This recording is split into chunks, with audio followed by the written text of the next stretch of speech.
Hello and welcome to my first impressions video, Babylon for Civilization 6 Gathering Storm New Frontier Pass. Well, I guess it's not Gathering Storm, it's just New Frontier Pass. Either way, I thought this would be dropping next week. You know, we got the little teaser of, what was coming in the update this week. Early next week, we get a Babylon Thursday update. Nope. They just decide to hit us all with the good stuff this week and leave us shivering in anticipation. But either way, let's go to the beginning here and let's start our look at Babylon. Hammurabi leads Babylon in Sid Meier's Civilization 6. Ooh, Hammurabi. Does that mean we get an extra civil action? Sorry. So many people won't get that joke, but that is referencing a board game where Hammurabi is a leader and gives you a civil action. Best remembered for documenting his lawful alignment in Hammurabi's code, the ancient ruler was also dedicated to building infrastructure and improving the lives of citizens through scientific innovation. Babylon's unique ability is called Enuma Anu Enlil. With this ability, Eurekas provide all of the science needed for technologies. Although Oh, that is huge. So suddenly the Eureka game matters a lot more. Used to be, what, about 40%? Now you can just be like, you know what? I'm going to have 2 universities, and bam, even though you're not anywhere near it, suddenly you have printing. Which could maybe lead you to have gaps in your tech, because, again, no prerequisites there, but lumber mill and boom, mass production. So, you'll definitely be wanting to play around with that,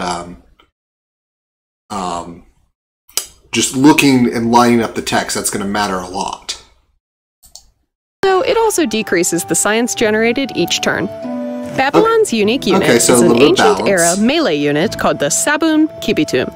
It receives increased combat strength when facing heavy and light cavalry promotion units, and also offers additional movement and sight. Babylon. Okay, so it looks like with the 17 combat strength, it's going to be a spearman replacement. Not the best thing in the world, but it comes early in the game when a little extra power can help steamroll you. And it'll probably be useful if you have barbarians spawning swarms of horsemen and those whatever cavalry archers. Just having that extra strength to push that back. Also, if someone's going to try to do an early horseman or possibly heavy chariot rush, that's not going to go as well for them, because you'll be able to have an effective counter to that, and possibly even to something like, I don't think you'll quite get that strong to be able to fend off a Corsair, but definitely horsemen, because you're just going to be able to equal the horsemen pretty deftly. So it's definitely useful. Definitely comes at a time that can be helpful, and the extra movement and sight means that you can basically make it into a scouting unit as the game goes on, and that's not half bad. Babylon's unique building is the Palgum. It replaces the watermill and provides additional housing and production. It also increases the food yield from freshwater tiles, but okay. So compared to a regular watermill, which is basically +1 food, +1 production, and an additional little bit of food on farming resources, this is, better. So you got +1 housing, +2 production, no inherent just +1 food, it just boosts freshwater adjacent tiles. So that can be good or not. You just have to, you generally put your city on freshwater and build districts around it. You'd have to think about leaving some tiles that you're just going to turn into like a farming triangle that are also along the river to get a good benefit from it.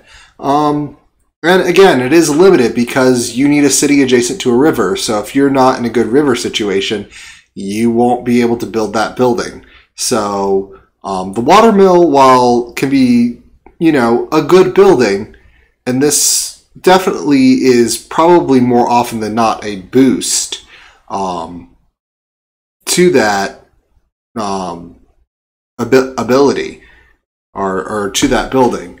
It, again, since it is something a little bit more limited, you're gonna have to, you know, accept that you're not going to get this in all your cities. It's not an option for every city. So it's okay. But requires the city be adjacent to a river. Hammurabi's ability, Ninu Ilu Sirum, makes the construction of specialty districts even more special. When a specialty district is constructed for the first time, that district's lowest production cost building is included in the initial construction for free. Oh, that is going to be lovely.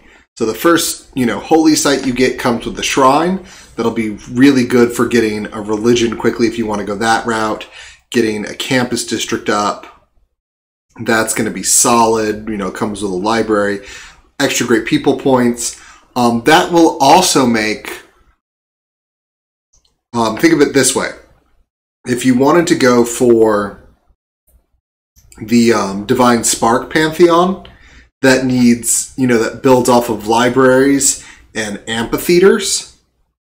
You're also builds off the Holy Site District itself, but taking that early, getting the free library means you're going to be able to squeeze even more out of that Pantheon. Now, here's what's really exciting. If you're playing on like Legendary Start, or on the first turn you discover a natural wonder, you'll instantly research, what is that technology? You'll instantly research, why am I forgetting? The religion technology. I'm somehow just blanking on the name, but the one that unlocks the Holy Site District. So if you can unlock your Holy Site District on turn 1, and so from turn 1, you are building a Holy Site. Oh wow, that could hop out really nicely. Or if you meet someone right away, you could be from like turn 1 building a campus, but if you meet someone right away, you're probably, I need a little defense. So, but you know, that could be huge. So that's a really nice thing. It'll just make it so when you are starting out, you move a little bit faster in Snowball. Now your second campus, you know, you'll have to build the library yourself, but okay. So that's good. Great. Additionally, constructing any other district for the first time grants a free envoy. Okay, any other district for the first time? Ooh, let me get a little bit better image in the background.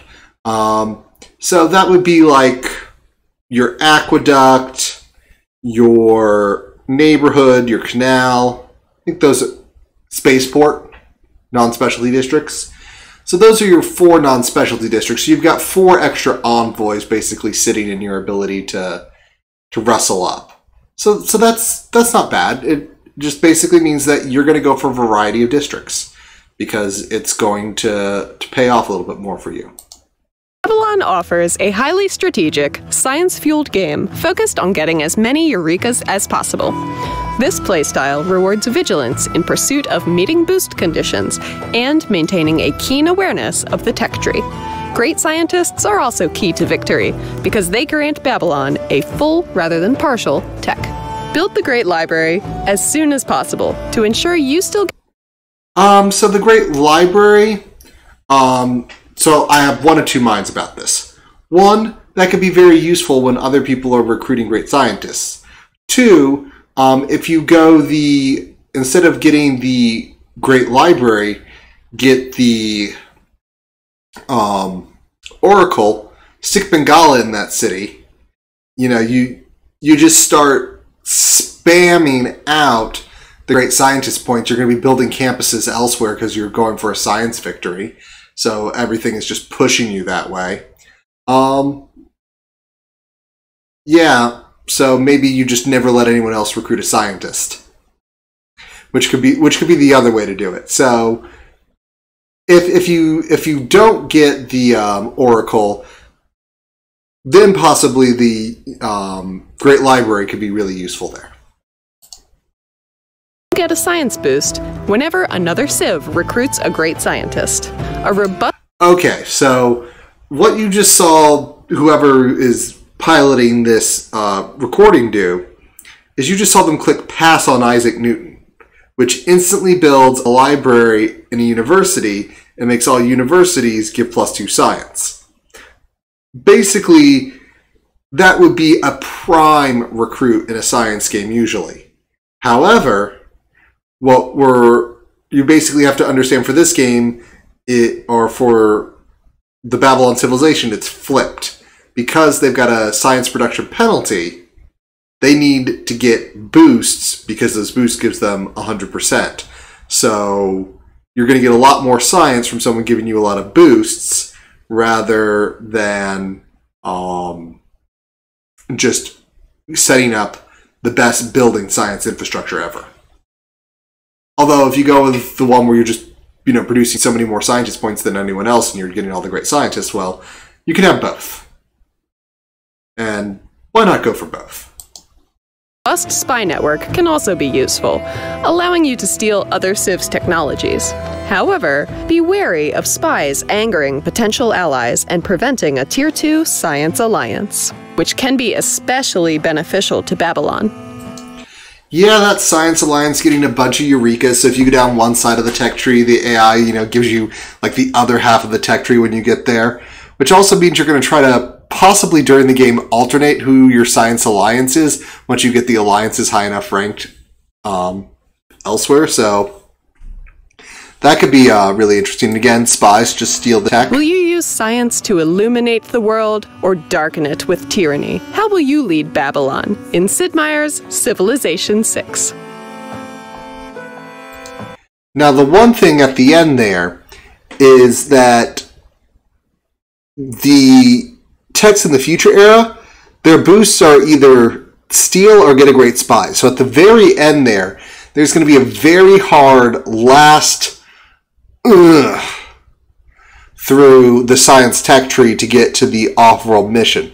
So if the off-world mission is buried deep within that tree, you're going to be very upset. Normally you're upset anyway, but as Babylon, that's going to be a lot harder. Because you can't steal the boost unless someone else has already researched it, which means you're pretty much behind. So, but I think overall, this offers a very unique playstyle. Let's go back to the screen here where we get to see this. Okay, so yep, each specialty district, each type comes with its level 1 building, which means that in a encampment, you're going to get a barracks, not a stable, because the barracks is cheaper than the stable. So just keep that in mind. If you're like, I'm going to build this, and it's going to come with a, that I'm going to have a stable there. No, you're getting a barracks. So just keep that in mind the first time you're building a encampment district, but I don't think that'll be the biggest concern in the world. And then again, for those non-specialty districts, you'll get an envoy. And the government plaza accepted, so you're going to have to build your first level government plaza building. But to be fair, otherwise they'd have to choose for you, and they want to give you the choice of which government plaza you build and you get. So I guess that's okay. I wish the government plaza then would also give you an envoy. If you're not getting the free building, Because when you build the diplomatic quarter, you're going to get the consulate for free. So it's not just about it being a once per empire district. All right, the penalty, 50% on regular science. That is painful, but surmountable. Basically, you are going to have to watch that tech tree go. I'm going for this technology via boost. More specifically, this technology I'm not going to be able to boost. So I'm just going to slowly just start putting my science there, and eventually I'll get there. And meanwhile, I'm going to focus on every other boost I can get. And then again, we come down here to the ancient era spearman, who's really strong, so plus 17. So basically, double strength versus cavalry at 34. Basically a counter to the, horseman unit that pops out early, and definitely can crush a heavy chariot. And with its extra movement inside, it'll be better at countering them and scouting. And then as we get, finally, we have the slightly better in most situations watermill, but again, follows the standard limitations of watermill. I mean, if they had just turned this into, you don't need to be on river to build this, that would be like Oh, whoa. Every city can get that? That would be something. But anyway, so that's my thoughts on Babylon coming up for Civilization 6 and the Hammurabi Leader. I'm very excited to try them out. This is going to be a very interesting playstyle, and this is not a beginner Civ.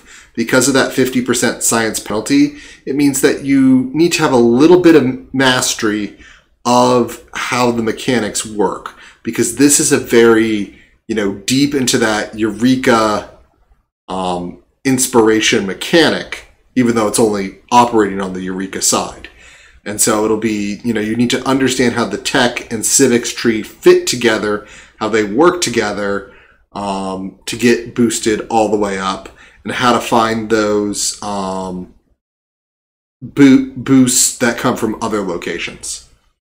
So, I think that when this update comes out next week, I will start recording a very heroic version of Babylon. And I'll be excited to put that all up for you. So thank you for joining me, and be seeing you.